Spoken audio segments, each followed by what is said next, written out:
여러분 5장 앞부분에 지난주까지 읽었던 10절까지 그죠? 그 내용에 지난주 주제가 그리스도인의 자유예요.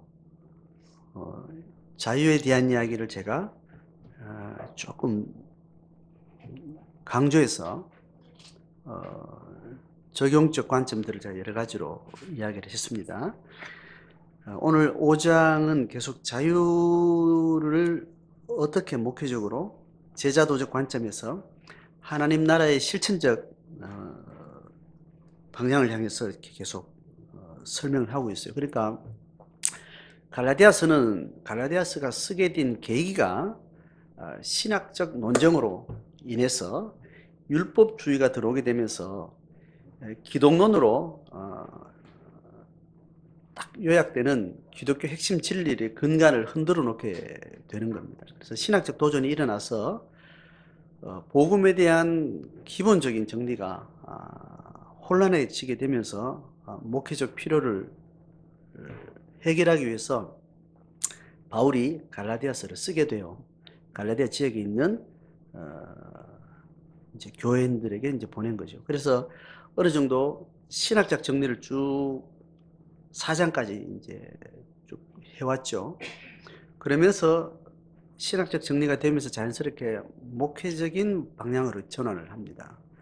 그러니까 유대교가 예수님을 따르는 그 초대교회 이방인 공동체들이 가진 영적인 자유, 영적인 생명, 그것을 이제 위협을 한 거죠.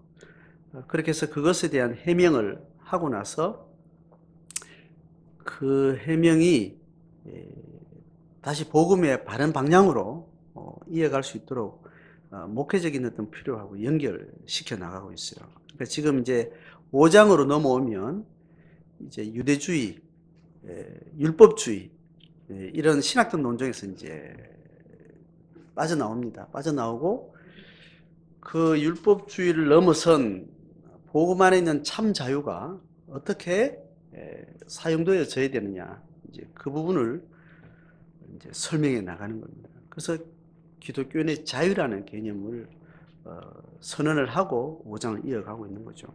그래서 자유에 대한 이야기를 이제 5장 전반에 하고 나서 자연스럽게 그 자유를 교회론의 원리로 이렇게 연결시켜요.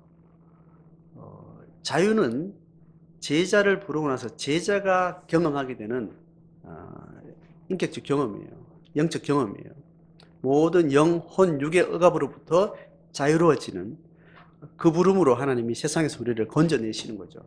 그래서 그 자유를 우리에게 전적으로 창조 이전에, 타락 이전에 아담이 범죄하기 전에 가졌던 신선한 하나님의 형상을 닮은 인성의 회복을 가져다 주는데, 그것을 여기 이제 자유라는 설명으로 이야기합니다.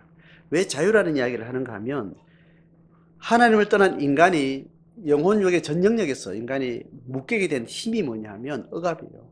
그래서 사단의 힘에 의해서 영적으로 억압을 받고 인격적으로 또 물리적으로 억압 가운데 살아가는 게 하나님을 떠난 인간이 가지고 있는 이제 한계였죠. 그래서 그 억압으로부터 하나님 불러내셔서 완전한 자유의 진공 상태에 우리를 던져 주는 겁니다. 그래서 어떤 억압으로부터 또 자유로운 자기 실존을 이제 경험을 하게 됩니다. 그렇게 돼서 하나님의 구원은 절반이 성공을 하는 거죠. 그러고 나서 다시 그 자유로운 몸으로 아직 억압이 횡행한 세상에 하나님이 우리를 다시 보내는 겁니다. 그래서 창조 이후에 타락하게 된 아담의 후예들이 타락 이전에 깨끗한 자유의지의 깨끗한 힘을 회복된 상태로 부름을 받아서 다시 자유 억압이 있는 곳으로 우리를 보내는 상황입니다. 그래서 오늘 13절에 너희가 자유를 위해서 부름을 입었으나 다시 자유가 없는 세상으로 내가 너희를 보낸다. 보내서 아직 자유를 경험하지 못한 사람들은 억압의 삶을 살고 있고, 그건 육체적 삶을 이야기하는 겁니다. 육체의 소욕대로 살아가는 그 삶을 살아가고 있는 사람들 삶 속에 들어가서 육체의 소욕이 아닌 너희를 자유케 하신 하나님의 성령의 소욕대로 거기서 너희들이 살아내라. 이렇게 하나님이 우리를 세상으로 보낸 것이 제자의 길이에요. 그 맥락 속에 오늘 이야기를 하는 거죠. 그래서 자유를 위해서 부름을 받았으나, 그래서 그 자유를 뭘 해도 좋다. 뭘 해도 좋다. 뭘 하든지 너의 선택에 의해서 이제 너는 사라지게 되는데, 하나님은 우리를 로봇으로 만들지 않고 기계적인 인간으로 만들지 않고 자발적인 인상과 자기 판단과 자기 결정권을 가진 하나님의 전인격의 성품을 받은 인간이 하나님의 목적대로 살아갈 수 있도록 다시 선악과를 다시 우리한테 주는 겁니다. 선악과는 저주의 열매가 아니고 선악과는 우리를 하나님의 온전한 자유로운 성품으로 지음받은 건강한 인간이라는 것을 보여주는 겁니다. 선악과의 선택에 환경 가운데 열려 있다는 것은 인간이 하나님의 형상으로 온전하게 지음받은 채로 존재한다는 말입니다. 그래서 아담은 창조되고 난 다음에 선악과를 따먹기로 선택을 할 수도 있었고, 따먹지 않기로 하나님의 말씀을 순종하고 하나님과 함께하는 삶을 선택할 수도 있었던 상태로 우리를 다시 보내준 겁니다. 그래서 그 자유의 목적은, 그 온전한 자유의지의 회복의 목적은 하나님과 함께 살고 하나님의 창조의 목적대로 하나님의 피조세계를 다스리는 것이다. 아담이 처음 지어졌을 때 내가 너를 지었으니 모든 세계를 정복하고 다스려서 하나님 뜻대로 잘 지켜내라. 이게 하나님 부르신 창조 목적이죠. 그 목적에 맞게 너희 자유의지를 잘 선택해서 가라고 다시 우리한테 요구하시는 거죠. 그래서 우리한테는 이 자유의지를 가지고 육체의 소욕의 기회를 삼아서 자유를 쓸 수도 있고 하나님의 목적대로 살아가는 선택을 할 수도 있는 거예요. 그래서 부름을 입었으나 그 부름이 하나님의 의지에서 강제화되지 않는다는 이야기입니다. 부름을 입었지만, 하나님의 자유를 위해서 부름을 입었지만 그 부름이 하나님의 강제력에 의해서 되지 않고, 그러나 그 자유로 육체의 기회를 삼지 말고 오직 사랑으로 서로 종노릇하라고 하나님이 요청하십니다. 선택권을 전적으로 우리에게 주는 겁니다. 그렇게 하고 14절을 이야기합니다. 시작. 온 율법은 너의 이웃 사랑하기를 내 자신같이 하라 하신 한 말씀에서 이루어졌나니. 자, 결국은 다시 이 자유의 기회로 뭘 선택하라는 거예요? 율법을 선택하라는 거예요. 자, 이 율법은 하나님이 원래 만드신 율법의 법정신을 이야기하는 거예요. 자, 율법이라는 말을 쓸 때 성경에서 율법의 그 법정신을 이야기하는 맥락으로 쓸 때가 있고, 율법의 행위 목록을 실천하는 그런 의미에서 율법이라고 쓸 때가 있어요. 그런데 오늘 이야기는 원래 율법의 법정신을 따라 살아라. 근데 지금 유대인들이 말했던 할례를 행하고 율법을 지켜야 구원이 있다라는 말은 법정신을 이야기한 거예요? 율법의 항목을 실천하라는 거예요. 조건적 실천으로서의 행위를 이야기를 한 겁니다. 지금 여기서 이야기는 그 행위는 아무것도 아닌 거다. 행위가, 그 법정신을 잃어버린 행위는 굉장히 무서운 독이다라는 이야기를 성경은 계속 하고 있죠. 그래서 실천의 할례라든가 어떤 윤리적, 종교적 실천으로서의 율법은 너희들이 다 버려라. 그건 전적으로 너희들을 매일 것이 아니다. 법정신을 내가 너희들이 주는 거니까 법정신의 신뢰적인 항목으로서 주어졌지만 그 항목은 그때그때 법정신을 통해서 너희들이 재해석하고 순환시켜야 된다는 이야기죠. 그래서 그 율법의 총론은 뭐냐 하면 하나님을 사랑하고 이웃을 사랑하라는 두 가지예요. 그래서 지금 이스라엘 백성, 지금 갈라디아 교인들은 두 가지 항목 중에 뭐가 헷갈리는 거예요. 하나님 사랑은 해결된 사람들이에요. 하나님 사랑을 어떻게 할까라고 고민하는 중에 이단이 들어와서 하나님 사랑하려면 율법을 지켜야 된다라고 이제 문제를 이야기한 거거든요. 이 갈라디아 교인들은 하나님 사랑에 대해서는 전혀 하자가 없는 사람들이에요. 율법주의자들 와서 율법을 지키고 할례를 행하고 이거 하는 거나, 그렇지, 그거 없이 또 자유롭게 신앙생활을 했을 때나 하나님 사랑에 대한 그 마음은 늘 똑같았어요. 그런데 하나님 사랑을 율법의 실천적인 항목으로 들어가게 되면 결국은 하나님 사랑의 그 법정신을 놓치게 된다는 그 위험성을 지금 이야기를 해준 거잖아요. 그래서 온 율법은 하나님 사랑과 이웃 사랑인데 하나님 사랑을 빼고 이야기하는 거예요. 이야기 되죠? 토라 전체의 정신에서는 예수님의 가르침 속에 하나님을 사랑하고 이웃을 사랑, 이것이 율법이니라라고 이렇게 명확하게 말하죠. 여기 이 상황은 맥락적으로 하나님 사랑은 괄호에 넣고 이웃 사랑을 설명하고 있습니다. 자, 결국은 우리가 자유를 가지고 하나님의 목적대로 살아가는 그 삶이라는 것은 무슨 삶인가 하면 율법의 법정신인데 그것은 이웃을 네 자신하고 동일히 살아가는 거예요. 모든 피조 세계는 다 각각이 개체적으로 분리되어 있는 것이 아니라는 겁니다. 하나님의 신이 임한 모든 피조 세계는 다 한 생명의 우음 안에 들어있다는 겁니다. 개체화시켜서 타자와 자기를 구분해서 공격하고 서로 싸우고 개별화시키지 않도록 하라는 거예요. 그래서 이웃 사랑하기를 네 자신과 같이 하라는 것은 윤리적 실천의 이야기 이전에 기독교 세계관적 변화를 이야기하는 거예요. 이웃이 너고 네가 이웃이다. 하늘이 너고 네가 하늘이다. 네가 땅이고 땅이 바로 너다. 모든 피조 세계는 하나님의 한 생명의 우음 안에 들어있는 거다. 다른 존재로 인식하지 말라는 이야기를 하고 있습니다. 그래서 온 율법을 법정신대로 잘 지키는 것, 이것을 네가 자유의지로 선택해서 사는 것, 이것이 하나님 너를 부르신 목적이라는 겁니다. 이웃 사랑하기를 자신같이 하지 않게 되면 15절에 어떻게 된다는 거예요? 만일 서로 물고 먹으면 피차 멸망한다. 칼로 선자는 칼로 망한다. 이웃과 내 자신을 개별화로 구분해서는 안 된다. 서로 물고 먹는 개체적 실체 의식은 멸망의 과정이다라는 거예요.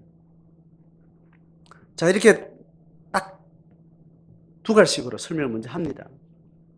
하고 나서 이것을 어떻게 실천하는가는 윤리적 항목으로서 주지 않고 다른 과정이 있어요. 우리가 이웃을 사랑한다 했을 때는 그냥 이웃을 사랑하게 되면 이건 굉장히 위험하게.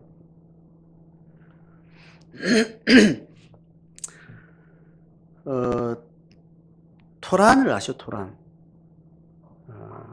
토란 알죠? 토란. 토란은 요리를 해먹는 식재료인데 토란은 그냥 먹으면 독이 있어서 안 된다 하잖아요. 그래서 토란은 먹으려면 쌀뜨물에 담가가지고 오랫동안 이렇게 놔둬야 된대요. 그래서 그것을 두면 쌀뜨물에 이제 토란에 몸에 해로움을 주는 독이 빠진다 하는 거예요. 모든 식물에는 좋은 것이 있고 나쁜 것이 이렇게 같이 있다 해요. 그래 데치기도 하고 뭐 삶기도 하고 이렇게 하는 부분이 있고, 어지간히 그냥 먹어도 그렇게 표날 정도로 독성이 있는 건 아닌데 대체로 독성이 어느 정도 있고 또 좋은 성분도 있고 다양하게 있다 하죠. 그게 어느 정도 넘어서는 음식이 이제 토란이라는 거예요. 토란은 절대로 그냥 먹지 말아라고 하는 거죠. 우리가 이웃 사랑을 실천한다 할 때 우리가 실천한다고 이렇게 덤비면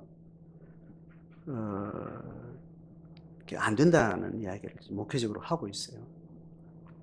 이웃을 사랑하라라는 말은 실천적 법정신에 의한 명령이긴 하지만 굉장히 위험한 율법의 실천 항목이 될 수 있습니다. 율법이 될 수 있어요. 법정신을 잃어버리고 가게 돼 있어요. 그래서 실천하기 전에 먼저 그의 존재와 내가 동체인 것에 대한 자기 관념의 전환이 먼저 필요한 겁니다. 이거 없이 실천할 때 굉장히 위험한 상태가 되는 거죠. 그래서 어느 정도 인내를 하고 나를 누르고 어떤 실천적인 부분으로 좀 접근할 때 굉장히 위험한 것을 담고 있다고 생각을 하셔야 됩니다. 내가 의지를 가지고 내가 별로 마음에 용서가 안 된 사람 용서하겠다 의지를 결정해서 그 용서가 그 산을 넘어가는 거 있지만 그 굉장히 위험한 부분인 거죠. 잘 판단해야 됩니다. 위험 상태가 있다라는 것을 인지를 하고 그걸 시도를 하지 아니면 하지 않고 물러서야 됩니다.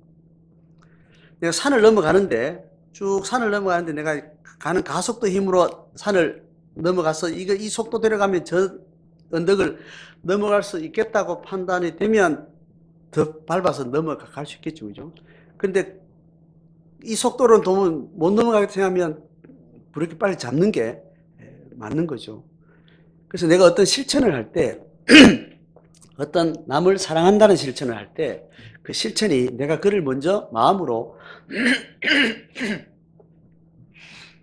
품고 그와 동질된 마음을 가지기 전에 실천하는 게 굉장히 위험할 수 있다라는 거예요.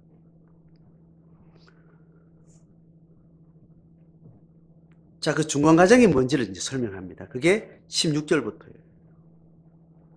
그러니까 근본적으로 인간의 욕구 안에는 예수를 만나고 난 다음에 인간의 욕구 안에는 타자를 품는 욕구가 있고 또 타자를 뱉어내는 욕구가 동시에 있습니다. 그 타자를 품을 때 자기 중심을 내려놓고 동질화된 마음으로 타자를 품는지 아니면은 자기를 사랑하는 또 다른 방식으로 타자를 품는지를 구분을 잘 해야 됩니다. 자기를 내려놓지 않고 자기 욕망을 내려놓지 않고 타자를 이렇게 품으면 그게 집단 이기주의가 되는 거예요. 집단 이기주의. 그걸 잘 구분을 해야 됩니다. 그런데 정말 이웃을 사랑한다 할 때는 이웃은 사람뿐만 아니라 모든 피조세계 전체를 이야기합니다. 성경 전체적으로는. 그것을 하려고 할 때 인간은 근본적으로 자기를 버리고 다른 사람을 품어낼 수 있는 욕구가 없었던 존재예요. 다른 사람을 배제시키고 자기를 먼저 사랑할 수밖에 없는 본성을 이미 가지고 있습니다. 그런데 외부로부터 하나님 생명이 들어와서 본성이 회복된 거죠. 회복되었지만 여전히 인간의 자기 욕망이라는 죄성은 우리 몸에 체화되어 있는 상태에서 지금 우리가 이 세상을 살아가고 있는 거예요. 그래서 우리가 사람을 사랑할 수 있는 욕망이 근본적으로 없던 체질이기 때문에 우리가 어디를 따라가야 되는가 하면 16절에 이야기합니다. 너희는 성령을 따라 행하라. 타자를 사랑한다는 것이 이웃을 사랑한다는 것이 원래 네가 가지고 있는 태생이 아니다. 타락하기 전에 하나님의 창조 원리를 회복했지만 네 속에 여전히 그 옛성품이 남아있기 때문에 네 욕망이 다른 사람을 사랑할 수 있는 어떤 그런 실천으로 이렇게 나갈 때 금방 자기 욕망으로 스위치가 되면 또 다른 큰 위험을 가져오기 때문에 진짜 이웃을 사랑할 수 있는 욕망은 네한테 있지 않고 하나님께 있다. 네가 품은 예수가 그 영혼을 사랑하고 품을 수 있는 힘을 가진 분이기 때문에 네가 결국은 이웃을 품으라는 말은 이웃을 품기 전에 네 속에 있는 예수를 품어야 이웃을 품게 된다는 이야기예요. 예수는 누가 품는가 하면 성령이 품고 있어요. 성령은 예수를 중보하는 자거든요. 예수는 성부를 중보하는 자예요. 그래서 우리가 성부를 만나기 전에 예수를 만나야 성부께 나아갈 수 있고 예수께 더 깊게 나가려고 할 때 성령께 나아가야 예수께 더 나아가게 되는 거예요. 첫 번째 중보자가 예수고 두 번째 중보자가 성령이라고 그랬습니다. 그래서 제자도는 이웃을 실천하는 삶으로 우리가 부름을 받았는데 절대로 중보 없이는 불가능하다.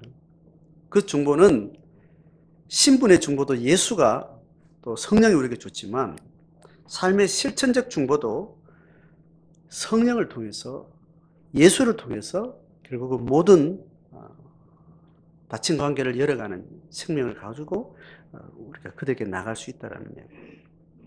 그래서 성령을 따라 사랑하는 건지 예수를 따라 사랑하는 건지 그것을 잘 자기를 돌아봐야 됩니다. 그래서 내가 내 가족을 사랑한다 할 때는 성령을 따라 사랑하는 것이 아닌 인간적인 욕심을 따라 가족을 사랑할 수 있어요. 대한민국이 북한의 통일을 열망하잖아요. 그죠? 그 열망의 목적이 뭔가 하면 남한이 북한과 싸우려고 하는 그 싸움을 내려놓고 우리가 북한과 평화하자라고 통일을 이야기할 때 그 통일의 목적이 예수께 있는지 자기께 있는지 확인을 하셔야 되는 거예요. 인간이 품은 마음으로 북한을 사랑하자, 북한이 통일해야 되겠다, 우리가 하나 되겠다, 우리 서로 사랑해야지, 우리 전쟁이 없어야지 이렇게 할 때 그 평화는 예수가 배제된 평화는 이제 통일되고 나서는 누구하고 싸우려고 하는 거예요?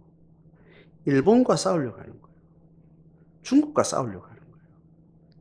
그걸 목적으로 통일을 지향하는 사람하고 일본하고 평화를 하려고 하니 도저히 우리 힘으로 안 되겠고 북한과 함께 해서 우리가 먼저 우리 앞에 있는 평화부터 먼저 실천해야 일본과 바다 건너가는 평화도 실천할 수 있겠다라는 인식에 의해서 북한을 사랑하고 통일을 이야기하는 것. 같은 통일을 이야기하지만 전혀 다른 세계관이죠. 성령을 따라 이웃을 사랑하는 것, 예수를 따라 이웃을 사랑하는 것 할 때 참된 이웃을 향한 사랑이 될 수 있고 가족주의를 넘어설 수 있고 국가주의를 넘어설 수 있고 자기 집단 이기주의를 넘어선 사랑으로 나갈 수가 있는 겁니다. 그래서 윤리적 실천 항목에 매달리면 이것이 똥인지 된장인지 구분이 안 되는 겁니다. 통일이 최고다 이렇게 할 때는 거기는 두 부리가 잠재적으로 같이 들어있는 거예요. 또 다른 더 큰 폭력을 준비하기 위해서 통일을 이야기하는 사람이 있는가 하면 더 큰 폭력을 넘어서기 위해서 참 평화를 가져가기 위해서 이 통일을 열망하는 자들이 있는 거예요. 우리가 기독교 윤리를 이야기할 때 근원적으로 성령과 그리스도께 끊임없이 돌아가서 근본을 매번 확인하지 않으면 이거는 종교적 실천이 또 다른 폭력이 될 수 있습니다. 목사가 윤리적 실천이 더 좋겠어요? 직장 열심히 다니는 사람이 더 좋겠어요? 모든 조건이 같다가 있을 때. 예? 목사가 훨씬 윤리적 실천은 수위가 높겠죠. 목사는 훨씬 유혹에 덜 이렇게 열려 있으니까. 그 윤리적 실천 수위를 가지고 어떤 힘을 저울질하면 굉장히 위험. 그러니까 예수 이름으로 엄청난 폭력이 가능하게 된 거죠. 그래서 우리 안에 윤리성을 많이 빼야 되고 또 종교성을 많이 빼내야 돼요. 종교성에 집중한 거하고 참 그 종교가 가지는 신앙의 생명력에 집중한 거하고 전혀 별개일 수 있어요. 종교성을 뺀다는 것은 주일날 예배했는가 아닌가 그거 좀 빼고 성경을 많이 읽었는가 빼고 큐티를 했는가 하는 거 빼고 삶의 실천에서 큐티와 예배를 통해서 우리가 하는데 임재하는 그리스도의 성령의 생명력으로 자기를 넘어선 이웃사랑의 실천이 실제로 어떻게 되느냐라는 그것으로 하나님 나라를 기준 삼아야 된다라는 거예요. 자, 그래서 성령을 따라 행하라는 이야기는 예수를 따라 행하라는 것이고 하나님의 근본적인 생명의 근원에서 내가 이웃을 바라보라는 거예요. 죽음의 한계를 넘어선 시야에서 내가 지금 삶을 바라보지 않으면 이 삶은 또 닫힌 세계 안에서 고통일 수 있다는 거예요. 자, 그래서 이걸 대별시킵니다. 17절 보세요. 육체의 소욕은 성령을 거스르고 성령은 육체를 거스른다. 이 부분 너무나 분명한 거죠. 이 둘이 서로 대적함으로 너희가 원하는 것을 하지 못하게 하려 한다. 너희가 만약 성령의 인도하신 바가 되면 율법 아래 있지 아니하리라. 자, 이 율법은 항목의 실천의 항목적인 실천주의적인 유대주의적인 율법을 이야기하는 겁니다. 성령의 참된 인도는 율법의 법정신을 실현 가능하게 한다는 거죠. 그러니까 육체의 소욕은 자꾸 종교적 실천 자체에 자꾸 이렇게 매달리는 그 마음과 심령이 어디서부터 왔는지를 분별하지 않는 거죠. 그래서 깊은 영적인 안목으로 깊이 들어가지 않으면 이 구분이 안 됩니다. 금방 표현하는 방식으로 영혼 육의 영역에서 금방 판가름이 나는 방식의 기준을 자꾸 가지고 있으면 굉장히 위험해지는 거예요. 그게 뭔가 하면 눈에 보이는 방식은 뭐냐면 예배 왔냐 안 왔냐 이야기예요. 착한 일을 했냐 안 했냐 이야기예요. 선을 베푸느냐 안 베푸느냐 이 선에서 하나님의 사랑의 실천을 했느냐 안 했느냐라고 기준을 자꾸 삼아가는 건 굉장히 위험하죠. 어디로 들어가야 돼요? 그 사람의 인격 안으로 들어가야 돼요. 그 사람의 정서로 들어가야 돼요. 그 사람의 감정까지 들어가야 돼요. 그 사람은 어떤 생각으로 그랬는가를 안으로 들어가시고, 그리고 또 더 들어가는 것은 그 사람의 영으로 들어가요. 그 사람이 참 예수의 영에 복종하고 있는 사람, 예수의 영적 사건에 수혜를 입은 영적으로 변화된 사람인가, 그걸 깊게 들어가야 되는 거예요. 거기서부터 육체의 소욕과 성령의 소욕의 그 뿌리를 확인할 수 있어야 됩니다.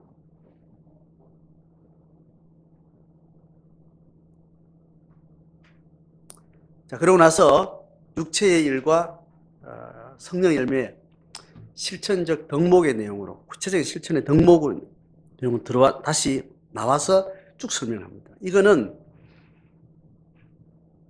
영적인 영역이 아닌 현장에서 일어나는 상황을 설명을 하고 있습니다. 혼적인 영역, 육적인 영역 안에서 설명하고 있습니다. 이게 성령을 따라 행한 것인지 어둠의 권세를 따라 행한 것인지 그렇게 지금 이야기하고, 그건 위에서 설명했고, 실제로의 삶으로 시공간 안에 나오게 되면 육체의 일, 성령의 열매는 실제적인 윤리 덕목을 만들어요. 그리고 실제적인 문화를 만들어요.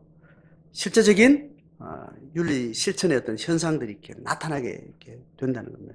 이것까지 가야 성령이 확인되는 거예요. 그러니까 육의 행위로 가지고 혼적인 영역, 영적인 영역에 잠시 들어가야 되고, 또 이 영적인 영역은 다시 육의 영역으로 나와야 돼. 이 순환이 계속해서 이렇게 있어요. 영적인 하나님 은혜 경험을 잘 하고 있어 거기서 머물러 있으면 이거는 바른 신앙이 아닌 겁니다. 이게 시간, 공간 안에서 나타나는 육의 어떤 사건으로 나와줘야 돼요. 그 육에 나타나는 이 육체적 하나의 사건은, 행위는 다시 근원에 영적인 사건과 연결되어 있는가를 계속 다시, 이게 계속 이 순환을 계속 하셔야 돼요. 이것을 가지고 통합성이라고 해요, 통합성. 또 총체적이다 이렇게 이야기를 해요. 복음은 총체적인 영역 안에서 다뤄내지 않으면 복음은 계속해서 편파적으로 거짓을 만들어내요. 통합적이어야 되고 총체적이어야 돼요. 하나님의 나라는 총체성 안에서 구현이 되는 겁니다. 통합적이어야 된다는 겁니다. 주일날에 실천하고 평일에 실천하고, 이 자꾸 강조하는 것은 그 사람의 영혼과 또 인격과 그 사람의 육신의 행위가 총체적으로 다뤄져야 된다는 그 이야기를 자꾸 하는 거예요. 그래서 19절에서 육체의 일은 이렇다, 성령의 열매 이렇다, 이것만 딱 가져오면 뭐를 어디에 비춘 이야기예요? 이거는 육에 비춘 이야기, 육과 혼에 비춘 이야기예요. 그리고 위에 성령을 따라 행하라, 육체의 소욕을 이루지 않으라, 이 이야기는 영과 혼의 영역 안에 일어나는 이야기를 하고 있습니다. 이 순환이 계속 있어져야 된다는 이야기입니다. 그죠? 그래서 성경을 강조한댔을 때 성경이 전체적으로 말하는 전체 스펙트럼 전체를 이해하지 않고 한 부분을 자꾸 강조하면 거짓이 계속해서 어떻게 일어나는지도 모르고 자꾸 거짓에 매이게 됩니다. 그래서 성경은 사단이 우리를 속인다고 이야기를 하는 겁니다. 정신을 차려라고 이야기를 한다는 겁니다. 그리고 속지 말아라고 이야기하고 계속 거짓에 대해서 이야기를 합니다. 종교를 계속 하나님 이야기하는데 하나님을 믿는 신앙인들 보고 자꾸 이스라엘 예언자들은 거짓을 이야기합니다. 그 사람들 계속 율법 지키고 안식을 강조하고 예배 드리고 막 그런 종교인들을 보고 계속 이야기를 하는 거예요. 안 믿는 사람 보고 거짓을 이야기한 게 아니라고. 안 믿는 사람은 아주 정직해요. 나는 하나님 모른다 하기 때문에 하나님 없이 정직하게 그렇게 죄짓고 살아요. 근데 영적인 거짓말쟁이는 하나님을 믿는다면서 하나님을 안 믿는 삶을 이렇게 사니까 이게 거짓이라는 이야기예요.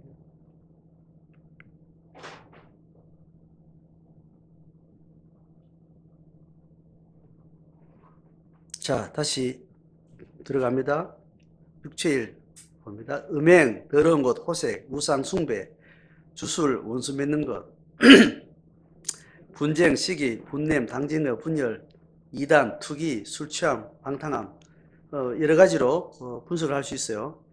종교 영역 안에 있는 것도 있고, 또 어떤 문화적인 어떤 현상을 말하기도 하고, 또 어떤 성품을 말하기도 하고, 감정을 말하기도 하고, 다양한 측면으로 이야기를 했습니다.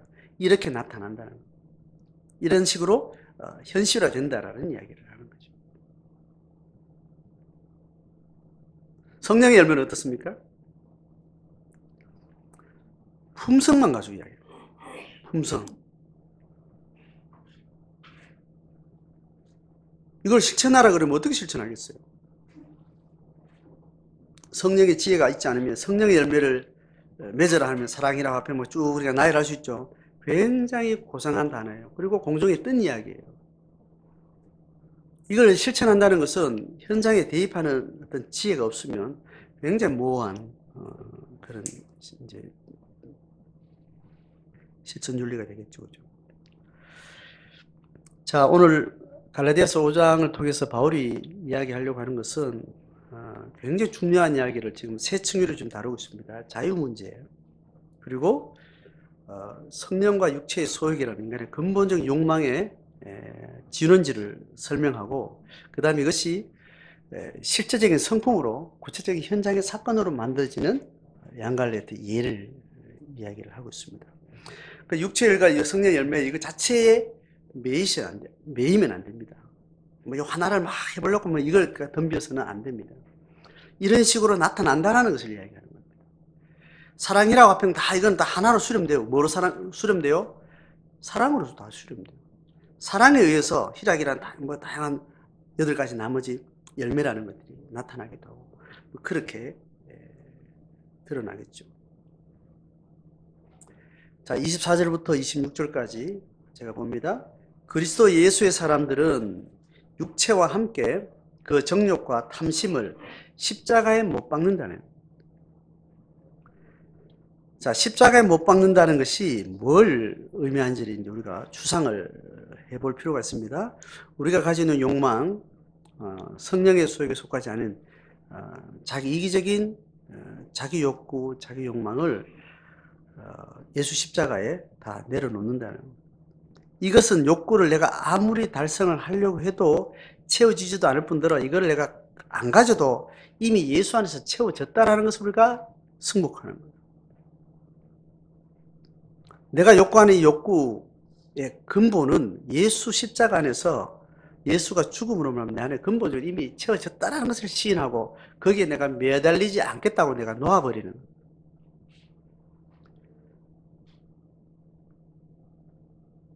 25절 봅니다.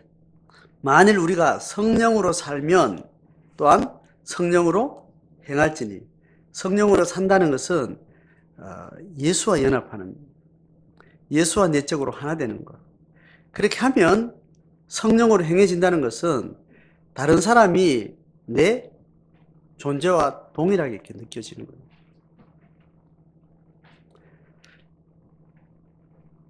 자, 이웃 사랑이라는 기독교 실천에 대한 이야기는 이런 전체적인 총체성의 인식을 갖지 않으면 우리는 그 윤리 실천에 계속 매이게 됩니다.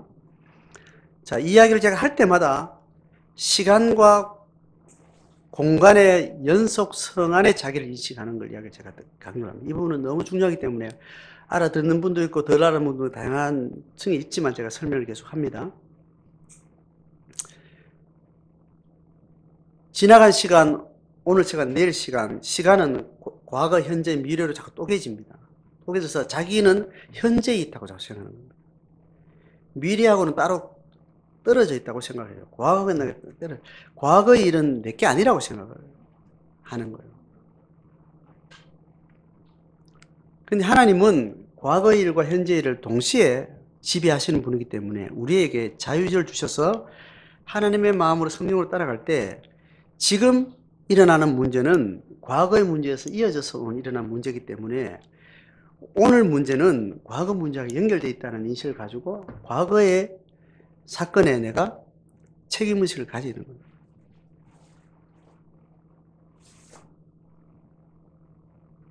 아버지가 오늘 다른 사람한테 어떤 죄를 졌어요. 그러면 내가 아버지하고 한 몸이라 하면 그 사람에 대한 책임을 내가 져주는 거잖아요. 그죠? 동시에 일어나는 일이에요. 근데 아버지가 과거에 행하고 나서 돌아가셨어요. 근데 그 과거의 시간대로 들어가서도 아버지의 행위 자체를 내 것으로 가져오는 거예요. 이해가 되죠? 그죠? 동시에 일어난 사건에도 그것을 내 것으로 가져오지만 시간을 넘어서는 영역도 내가 내 것으로 가져오는 거예요. 그래서 과거의 사건은 과거의 사건으로 잊어지는 게 아니라 과거의 사건은 내게 책임을 묻는다는 거예요. 하나님이. 책임을 묻는다는 것은 어떤 우리를 힘들게 하려고 하는 게 아니라 지금 나를 통해서 이미 지나간 과거를 하나님께서 고치기를 원하신다는 거예요. 과거에 아버지가 누구를 어렵게 만들면 사람을 죽였다. 한데 그 아버지가 그 대가를 안 치르고 그냥 돌아가셨다고. 어디 도망간 적 없어요. 그럼 내가 그 과거에 들어가서 아버지가 간 행위에 대해서 내가 치유하는 일을 내가 하게 되는 겁니다. 그 말은 아버지와 내하고도 관계되어 있지만 그 과거의 시간하고 지금 시간하고 내가 연결되어 있다. 이거 풀지 않고는 이 안에서 나는 그때 옛날 사건이고 아버지가 했고 지금 나는 괜찮은 거야. 이렇게 인식하지 않는다는 거예요. 아버지와 내가 한 몸이라고 인식하는 내라는 존재가 아버지가 과거에 하는 어떤 악한 행위는 오늘 내가 지금 현재 내가 이미 악한 행위를 하고 있는 자기 존재로서 인식을 하게 되는 겁니다. 그래서 과거로 다시 들어가서 내가 행하지 않은 아버지가 행한 악행을 내가 책임지고 치유하고 용서를 구하고 그걸 풀어야 그 과거로부터 내가 자유로워지는 겁니다. 옛날 건 사건인데? 네가 한 것도 아닌데? 그렇다는 겁니다. 하나님은 그렇게 인류 역사를 다스리고 싶어 하는 거예요. 인간이 옛날에 만든 죄를 하나님이 지금 시간 와서도 하나님이 통치하신 능력이라는 것은 그렇게 능력이 있으시다는 거예요. 이해가 됩니까? 하나님이 교회와 제자에게 시간을 초월해서 통치하신다 그렇게 말하는 것은 현실적으로 그렇게 나타나는 거예요. 시간을 초월해서 그때 고통에 대해서 내가 들어가서 지금 내가 할 수 있는 최대한의 그를 치유하고 회복하는 일들에 내가 부름받았다는 거예요. 그 부름에 순종하는 자를 통해서 하나님은 과거의 어둠에 인간이 만들어놓은 죄의 회복과 치유의 통치를 하셨다라고 이야기해요. 일제시대에 일어났던 엄청난 하나님의 신성을 모독한 엄청난 죄악상이 있지만 하나님은 과거를 다시 돌아가서 그것은 하나님의 통치를 확장시키고 싶은 거예요. 하나님의 통치가 확장된다는 말이 이해되죠? 그죠? 하나님의 생명력과 통치와 그 능력은 확장된다고 얘기했을 때 지금 하나님의 은혜를 경험한 내가 과거에 일어난 어려운 문제가 그게 남 문제가 아니라 내 문제가 여기져서 거기 들어가서 내가 화해를 시작할 때 하나님이 그 사람을 통해서 과거를 통치하시는 거예요. 이순신 시대에는 하나님이라는 신앙 고백 자체가 이 조선반도에 있었어요? 없었어요? 없었어요. 그때 일어난 일도 시간적으로 늦게 일어나는 이 예수 경험이 여전히 이 사건을 통해서 하나님이 우리의 영적인 자기인식을 통해서 우리는 시간을 초월하는 자기 존재인식을 가진 존재예요. 인간은 육의 한계를 가지고 있지만 그 임진왜란 때 있었던 엄청난 하나님 형상을 지음받은 인간들의 그 고통에 대해서 내가 지금 내 아픔으로 느끼고 경험을 하면서 다시 그 시대로 들어가서 그 시대의 아픔과 그 시대의 가해를 내가 화해하고 풀어주는 그런 사건을 내가 지금 만들어낼 때 하나님의 통치는 임진왜란 시대까지 확장되어 가는 거예요. 그 시대 넓게는 더더욱 그렇고 그 시대에 또 다양한 영역의 다양한 고통의 문제는 또 지금 하나님의 은혜를 경험한 자가 그 영의 인식으로 들어가서 그 아픔에 동참하고 오늘 내 형제가 내가 당하는 고통과 같은 공감대, 시간을 초월한 감수성이 있는 거예요. 여러분, 지금 살아계신 어머니가 어릴 때 당하는 고통을 이렇게 들으면 내가 지금 겪는 것처럼 사시나무 떨리듯 그 고통의 분노가 억울함이 막 침잠에 드는 것처럼 하나님의 영감의 감수성이 풍부한 사람은 내하고 전혀 인식도 없고 아는 사람들한테 한 인간이 여러 세대 전에 50년, 60년 전에 어떤 사건을 통해서 그렇게 당한 아픔을 지금 내가 겪는 것처럼 그들의 아픔을 현실적으로 와닿게 경험할 때 내가 그 아픔에 동참해서 그것을 해결하는 데는 내가 집중을 하게 되고 그것을 하나님 앞에 기도하게 되는 거예요. 그렇게 영적인 민감성은 그렇게 육체적 고통의 아픔에 공감으로 이어지고 그 공감은 그 아픔을 풀어내는 자로 하나님의 중보자로 기도하게 하고 그 고통을 공감하게 하고 그 공감은 예수의 십자가 경험으로 이어지게 하고 그렇게 하나님이 통치를 확장해 가는 겁니다. 그래서 지금 우리 아이들이 결혼해서 키울 애들이 여러분 내가 신혼 때 아이를 키우면서 나도 모르는 상태에서 애한테 너무 상처를 준 게 많은 거예요. 다시 애 낳으면 내가 내 아들한테 그런데 그 시간 지나가 버렸어. 내 아들 5살 때 애가 막 그럴 때 내가 적당히 반응을 못 해줬어. 지금 생각하면 너무 안타깝고 그 이야기를 끄집어내는 것조차 걔한테 상처가 될 것 같아서 참 내 혼자 가슴 아픈데 근데 내 애가 결혼해서 열심히 자식을 낳아서 사랑하게 되면 그런 일을 할 게 뻔하게 보이는 거예요. 그럼 내가 그 미래에 내 손주가 겪게 될 그 아픔에 대해서 내가 용서를 구하고 그 아픔을 내가 느끼는 거예요. 그걸 하나님 앞에 기도를 할 수 있게 되죠. 그렇게 할 때 내가 아들과 관계 맺었던 상처를 주고받던 그 아픔에 내가 다가갈 용기를 가지는 거예요. 내가 내 아들하고 이 아픔을 직면해서 풀어내지 않으면 내 아들은 또다시 또 다른 반복된 상처를 지 새끼한테 또 할 거라는 생각이 뻔히 그 와닿으니까 그냥 걔하고 내 사이는 더 이상 아플 일도 없고 뭐 사이 좋아 문제 없어요. 그런데 그 과거의 반복은 또 다른 내 손자한테 일어날 걸 생각하니까 내 얘하고 반드시 들어가서 그 아픔을 해짓고 다시 화해하는 과정을 내가 겪지 않으면 얘는 아빠가 행한 것이 어떤 것인지 잘 이해를 못하게 되면 자기도 모르게 그냥 또 그런 실수도 반복한다는 거예요. 과거에 내가 들어가서 내가 하나님의 평화를 하나님의 실천을 내가 경험하는 것은 하나님의 미래에 내가 동참하는 거예요. 오늘은 시간에 대한 이야기 했습니다. 유럽이 우리나라를 그렇게 공격한 일은 없습니다. 우리의 인류 역사 가운데 가장 폭력이 강력했던 시대가 제국주의 시대예요. 산업사회 이후의 제국주의.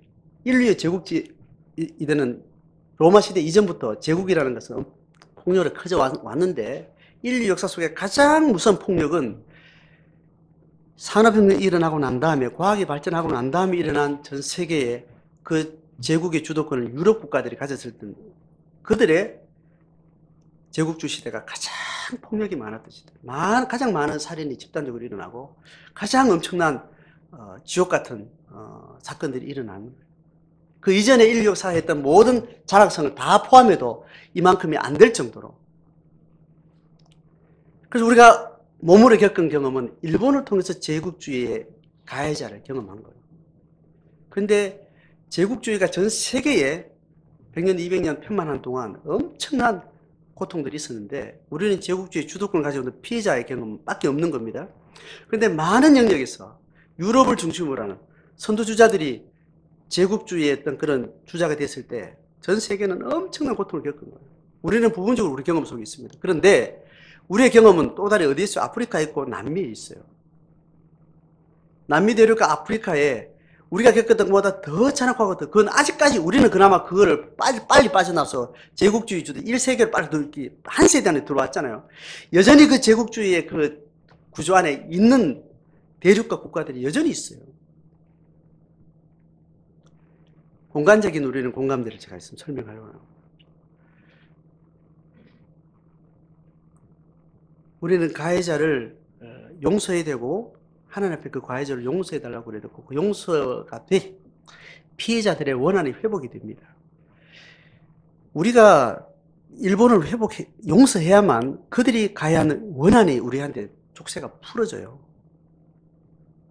스페인이 남미 대륙을 엄청난 일제시대와 비교할 수 없을 정도로 엄청난 고통을 줬는데 우리가 스페인을 용서해줘야 돼요. 다시 스페인 맞죠?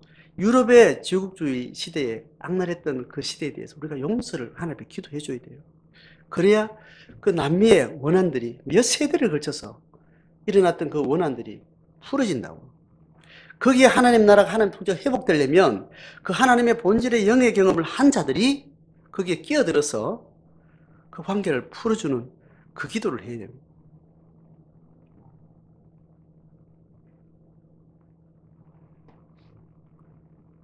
자, 전체적인 이해가 각자 된 대로 세상을 보는 인식을 하나님이 세상을 품는 방식, 하나님이 내 이웃 사랑을 네 자신같이 하라는 이 말 속에 성경은 다양한 것들을 가르치고 있는데 여기에 대한 전체적인 설명을 제가 할 수 있는 만큼 있습니다. 내 이웃을 사랑하라는 힘은 우리에게 있지 않습니다. 우리를 만나신 예수와 성령의 성품이에요. 우리가 그분과 연합할 때 이 이웃 사랑하는 마음 우리 속에서 샘솟듯 일어나게 되니 우리는 끊임없이 성령과 예수와 친밀해져야 되고 그들이 주는 마음을 따라서 시간과 공간을 초월한 하나님 나라에 하나님의 피조세계 전체에 사랑을 잃어버리고 고통한 자들에 대해서 하나님의 사랑을 품고 그들을 품어내야 된다. 그럴 때 우리는 우리 입에서 나오는 기도가 하나님의 나라를 이루는 기도예요. 너희는 먼저 그의 나라와 그의 의를 구하라 할 때는 이 기도를 이야기하는 거예요. 구체적인 역사적 현장에 있는 붕 뜬 이야기 말고 실제로 고통에 실제로 일어난 현장의 사건 그 구조를 향해서 우리가 고통의 마음을 가지고 기도하는 거예요. 이 라인을 벗어난 기도는 힌두교나 불교나 남녀 호랭개교나 저 나무 앞에 비는 기도나 그 기도하고 별반 다르지 않습니다. 그걸 바알의 기도라고 이야기합니다. 유대인들이 하나님 앞에 그렇게 예배를 드리면서 동시에 바알의 예배를 같이 드리는데 이게 뭐가 다른지를 몰랐다는 말은 하나님 앞에 기도하던 기도가 폭력적인 기도를 한 거예요. 나도 제국의 주도권을 달라고 그걸 하나님의 축복이라고 그렇게 기도를 했다고요. 바알의 기도는 바알의 기도만 한 게 아니고 성경에 말하는 바알의 기도는 하나님을 향한 기도하고 같이 했다는 이야기예요. 하나님이 우리로 하여금 기도하길 바라는 그 기도는 전혀 우리 속에 없었기 때문에 이게 둘이 뭔가 다른지 몰랐다는 거예요. 오늘 우리가 열심히 살아가고 열심히 기도하는 것이 이런 분별 없음에 기인하고 있는지 모릅니다. 모르면은 확실히 그렇게 하고 있다라고 이해하시면 돼요. 구분이 안 된다는 말은 그렇게 하고 있다라고. 대부분의 제국주의 시대의 서양에서 건너온 기독교는 대부분이 그런 색채를 가지고 있다라는 거예요.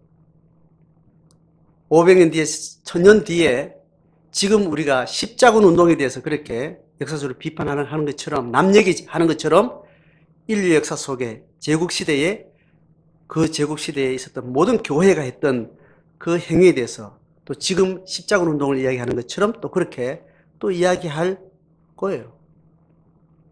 그런 시대에 지금 우리가 살고 있다는 거예요. 25절 6절 읽고 마치겠습니다.